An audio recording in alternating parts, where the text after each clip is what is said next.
Hi everyone, always excited to have a returning guest, and in this case, I am talking with writer, comics creator, editor Andrea Molinari. Andrea, welcome back to the podcast, and thank you for coming back on. Thank you. It's my pleasure. I really enjoyed our last conversation, and I'm looking forward to chatting with you as well tonight. I enjoyed it as well, and I know that you have a particular project in the world of the shepherd that we'll be focusing on for this talk. So, for listeners out there that might not be as familiar with your work and with the shepherd, can you tell us a little bit about the backstory? I know that you are a philosophical person, and you also do cool things in comics. So, if you can tell us how those ideas come together, that would be wonderful. Sure. Well, in this is all going to be the Reader's Digest. You can ask any questions to kind of unpack it if you like. But Hmm. um, I never intended to be a comic book writer. I loved comic books as a kid, read them again, picked them up again in college and, read them through grad school and all that stuff. But, as kind of a way of unwinding. Hmm. But I never intended to become a comic writer. I just never thought that that would be, a possibility. What started it really was I had written two scholarly books. I finished my PhD in 96 and I got the dissertation published. And then I wrote a follow up, another book on another scholarly topic. And I had done those two and I remember distinctly that the second book was published by a very prestigious press. I the University of Laval and Peters out of Europe, but Hmm. there was like so little pay. I mean, there was no pay. Let's Right. be. That's how little there was. There was none. Oh, And academia, you yes. literally like what they gave me in return for the manuscript, which was like 2.5 years of my life of nothing but that. Um, I ended up getting like 20 volumes of my choice. They're like, here's our catalog, any 20 volumes are yours. And I Hmm. mean, the monetary value of the volumes is, pretty good because they're, those small elite academic presses, their books are expensive. Hmm. However, Hmm. you can't eat those books. True. They're not good to eat. So that was a moment when I said, I really need to see about, exploring the idea of doing some writing that might actually bring some royalties in. So Yeah. I ended up doing a illustrated novel, historical novel. Ended up spending 6 years on it, doing all the research because I wanted to be historically accurate. And where this becomes important is that I decided I'd like to illustrate this, not myself, but hire an artist. His name was Tyler Walpole. Hmm. Lived out when I was doing this when I was in Des Moines, Iowa. So I met him there, and he was actively involved in comics, illustration, that type of thing. He actually owned a comic book store at the time called Cup of Kryptonite, which was a coffee shop slash comic book store. So I hung out a Love it. lot, and he ended up doing the illustrations for me, and I really liked that process. So that was my experience of working with an artist on a fictional project. Hmm. Fast forward years later, I ended up I you know that novel didn't go very far. I got it published, but again, it was a scholarly press that was interested in it, and not much in the way of royalties. Right. And so I kind of said, okay, I'll just stick with the academic stuff. Maybe some point I'll revisit that kind of writing, but I'll write the articles. I'll do all this, follow the scholarly path. And I was doing a lot of teaching, so I had plenty to keep me busy. But I ended up, I had this really horrific nightmare, and that nightmare became the basis for the Shepherd series. Hmm. I didn't even plan to do that anything with the nightmare, but it was just so jarring. It was the basis of the nightmare as I dreamed that my oldest son passed away of a drug overdose. And what was horrific about the dream, that would have been bad enough, but in the dream, it was very realistic. Like I remember identifying his body in the morgue, Hmm. graveside, the funeral home, the aftermath, months, the aftermath, grieving him. And that was the dream. Took me right, right through it as if it was like was actually living it. And so when I woke up, it had really marked me. And then when I finally told my son about it, he felt from the very beginning that it, first of all, he thought it was cool. And so I did not think it was cool. Mm. I was worried that I was being shown something. Yeah, yeah. But he thought it was cool. He's like, Dad, we've got to do something about it. It's a cool story. So we ended up, at his pestering, we ended up writing it up. And then he demanded that we do something about getting an artist. And of course, I'd had that good experience, with the historical novel. So I thought this would be fun, to work with an artist because I really enjoyed that. And that's how that first volume, came to be. And so The Shepherd, in a nutshell, for those readers who might not be familiar with, The Shepherd is a guide of souls in the afterlife. Mhm, mhm, And that origin story that we wrote became the launch pad for subsequent novels. And the Kickstarter that we're doing right now is actually aimed at, we've already done volume 3. It came out as individual issues, 4 mhm. individual issues, 2 stories, a 3-issue story called The Valentine, and a one-off called The Pit. And we want to do a Kickstarter that would allow us to print a hardcover volume, a really nice, because we haven't done a trade of any kind, paperback or anything like that yet. And we thought that would be fun. So that's what the Kickstarter is all about. The stories are deal with the family of the shepherd, because the shepherd, as I said, he is a guide of souls in the afterlife. What I didn't tell you is that he himself is also now in the afterlife. Yeah, yeah. Um, in the first volume, we find out that his two of his children have the ability to talk to the dead. They can see the dead. And as my son and I work on this series together, we were talking about directions for the book. We thought, we've got the shepherd in the afterlife doing these adventures, meeting souls that have experienced things that can't let go of their earthly life.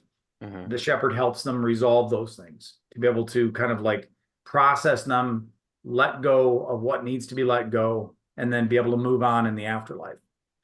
Um, and we said, well, okay, is the shepherd going to be a character that's going to be in the afterlife, 1 foot in the afterlife, 1 foot in this world?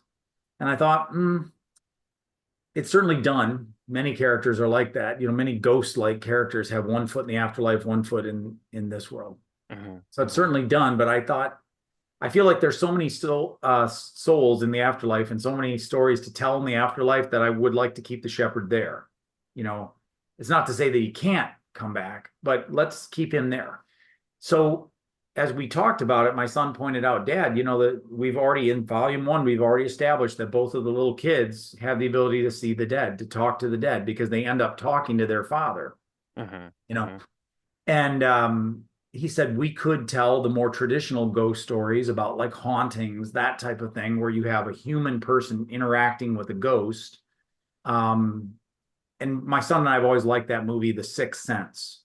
So Yeah, that's kind of, yeah. if you like that movie, The Sixth Sense, that idea of children who have paranormal abilities, who have the ability to see the dead, who have a desire to try to help the dead resolve the things that they need to resolve, then you're right in where you want to be with this volume. The Valentine is a story about the little children encountering a girl who escapes from a serial killer. Um, this takes place just right around the Valentine's Day holiday, and she had been making a Valentine for her mother. And in the struggle to escape her captor, the Valentine gets left behind. And she wants to go get that Valentine and give it to her mother. And she Mhm. asks for help from the 2 children. And so that's the core, that's what sets them off on the adventure. And then the second story, that the Valentine, as I said, is a 3-issue story. Mhm. The Pit, which is the backstory for that volume, is a one-off 25-page story. And that one is kind of a silly or humorous backstory to it, even though the story is serious enough. Um, I was talking to my daughter. She's 25 now, And she's been part of this for, the 10 years. Well, actually, we started working on writing the story back in 2011. So it's been much more than 10 years. A good chunk of her life, she's known this project. And I said, I'd really love for you to consider writing with me, because I edited her like thesis, master's thesis and stuff like that. So I know what kind of a writer she is. She's a good writer. She loves to research. She loves to, be creative. And she's like, okay, I'll do that. But I have one stipulation on it is that the story, whatever story we do, has to involve dogs. Now, I love dogs. We've got 4 of them. So I love them. I walk them every day, take good care of them, all that. But I was like, okay, dogs. Now, I'm hearing the plural there. So how many dogs are you talking about? She's like, oh, as many as we can pack in the story. And I'm like, what? You know, and anyway, long story short, I really didn't know what to do. I felt like she kind of painted me into a corner there. And one day, several days after her putting that kind of demand on the table, I went out for a run, and I get some of my best ideas on the run. Yeah. And while I was out on the run, it came to me. I was like, well, why don't I do a story about a dogfighting ring? You know, Mm-hmm. and so the story, The Pit, is about a dog that died in a dogfighting pit and comes to the children and asks for their help to rescue the other dogs that are being held in the dogfighting ring. Wow. So that's Yeah. what The Pit is. It really turned out it was a marvelous experience writing with her. She had lots of great ideas, and her character, see that because remember, this whole series is based on a nightmare about my family. So Mm-hmm. really all the characters, all the main characters, including the 2 little kids, are actually avatars of my children. So Lexi's character, she's actually writing herself, you Yeah. know. So that was kind of fun. And so working with her, we were able to do that. And just, my son, Roberto, kind of slid into the editorial role for that one. So it was kind of a real team effort for that. And that was a lot of fun. And we're hoping to get her to do it again. But that's basically, those are the stories that we're working on. That's kind of a long-winded answer, but gets us up to That's where we are. yeah, that's wonderful, and I love the creating with your family and involving them in the process. So I was going to ask about kind of the what the new volume adds, but curious about the vision. Is there an unfolding story beyond volume 3 even? Oh, I hope so. Yeah. I mean, well, for the shepherd, certainly. The answer is certainly because number 4, volume 4 already exists. Hmm. Hmm. Issue 1 has come out. We're hoping to be able to publish the entire volume sometime this spring for volume 4. That's completed. And volume 5 is also completed, and that's called The Burning Maid. And that one I'm very excited for people to get a chance to see. Okay, I want to pitch it to you just for fun. The Burning Maid is courtroom horror. Okay. Hmm. And Hmm. to be more specific, if that wasn't specific enough, historical courtroom horror. And it's basically a story about Joan of Arc. Hmm. And I've always admired her as a historical figure. But I've often wondered, like, she said that God told her to unite France. I mean, did God tell her to do that? I mean, it seems a little strange. But I thought I'd like to kind of dig into that story a little bit more. And the more I did dig into the story, the more I was intrigued by it. Hmm. Namely because the transcripts of her trial have survived to this day, and you can read them. And the woman that comes across in those transcripts, now keep in mind they were written by her, the people that killed her, you know. Hmm. Hmm. But the woman that comes across in those transcripts is amazing. Yeah. She's not crazy. If that's crazy, I'd like to be that crazy. You know, she's really a remarkable woman that comes across in those transcripts. So it really got me thinking. And then what was the trigger? I think for writers, we all ask this question, what if, right? Hmm. It's a big question that writers ask. And I said to myself, well, after she was burned at the stake, her mother was adamant. Now, just to put this in perspective, she dies. I think it's 1431 May in 1431. Hmm. So 15th century, early 15th century. Within like 20 years, her mother has demanded a retrial, and her name is eventually cleared. And of Wow. course, as most people know, she eventually, in the 20th century, early 20th century, she was made a saint. Hmm. Okay. Hmm. So my what if is, what if she doesn't know about any of that in the afterlife? What if she only knows that she was rejected and unjustly murdered? You Hmm. know, what if she doesn't know that her name was cleared? What if she doesn't know that, she's a heroine for many? What if, like, I didn't know if you knew this or not, but France has actually named like 7 ships after her. Oh, 7, wow. Huh. down through the, obviously that's over a period of a considerable period, but, Yeah. 7 different ships have borne the name Jeanne d'Arc, you know. Mm-hmm. Um, so that says something about what her country thinks of her. Hmm. But what if she didn't know any of that? And so in my imagination, I thought, well, what if she's in the afterlife hunting down those men that did this to her and Mm. making them go through the trial like a skipping record, you know, relive the trial. And at the end of the trial, instead of her being burned, she burns them, you Yeah. know.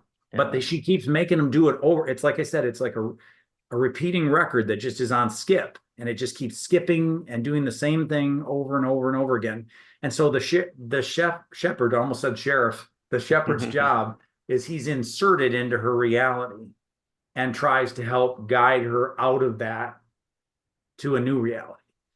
Wow. um, and that is all now complete. It's a 4-issue series. I think it has some of the best artwork I've ever had. I feel like it's some of the best writing I've ever done. I think that hopefully writers say that in general. I think as you write, the more you write, I think the more you get better. My son Roberto, my co-writer, always says, right, he goes, Dad, writing is an old man's game. But he said, you're in good shape, Dad.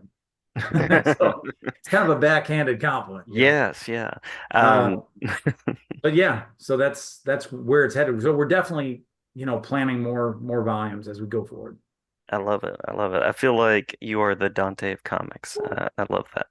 I'll Um, take that. That's high praise.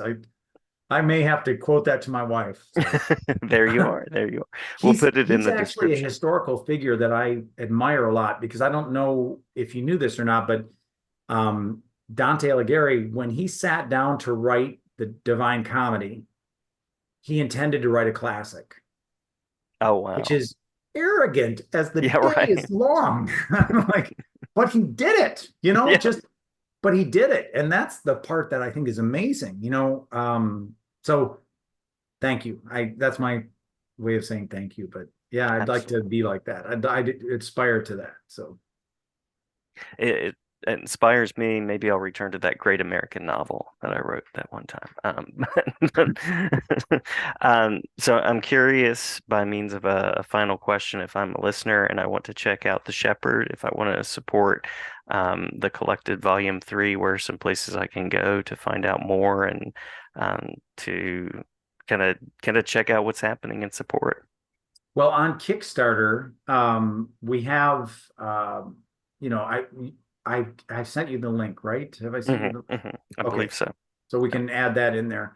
I would definitely direct them to the Kickstarter. Of course, there's always Scout Comics, which were published, The Shepherd's published by Scout Comics.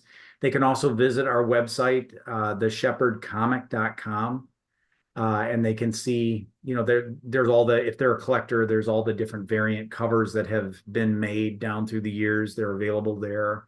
The various volumes. Eventually, the hardcover, God willing, we get the money through the Kickstarter, that'll also be offered for sale. Scout will have that as well. Um, so yeah, those are probably the best places. They can always find us on Instagram, The Shepherd Comic, Hmm. Okay. and Facebook, The Shepherd Comic. Uh, we're on X as well, although that's so weird to me. I keep wanting to say Twitter, uh, but Yeah. X.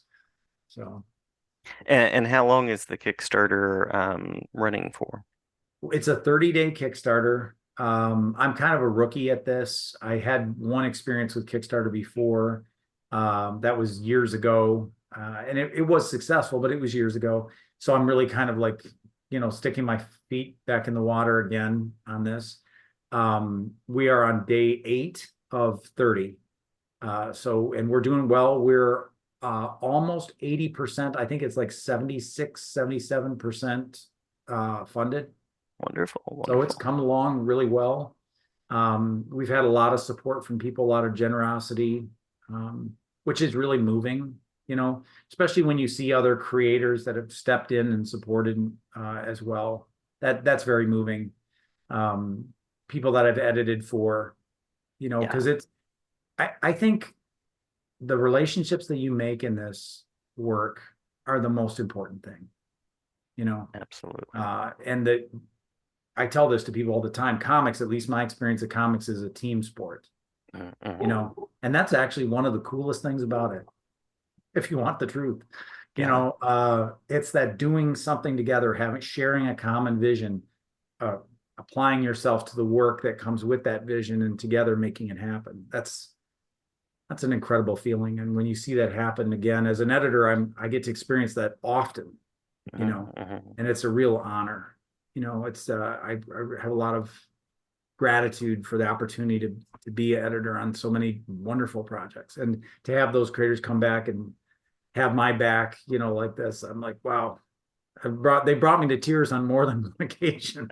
And I'm like, Awesome. I'm not supposed to Yeah. be crying like this, but luckily I'm doing it here in my office. So Hey, it totally works. It totally works. Emotions are great.